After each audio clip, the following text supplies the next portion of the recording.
Hey guys, today I'm going to show you where the fuse bank is located on this 2004 Ford Expedition. If this video is helpful, can you smash that thumbs up button and leave a comment down below for the algorithm? Really helps out a lot. So we're going to come over here to the passenger side. Right down here on the passenger side floor kick plate is this panel that we can just pull out like that. And right here is our fuse and relay bank. So right down here, you're just going to pull on this tab. Got to give it a pretty decent pull.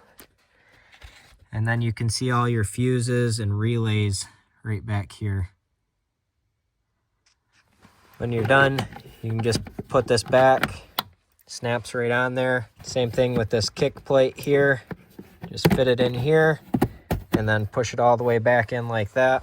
I will have fuses linked down in the description below where you can get those online. I hope you found this video helpful. If you did, smash that thumbs up button. Leave a comment down below for the algorithm. Thank you for watching and have a good one.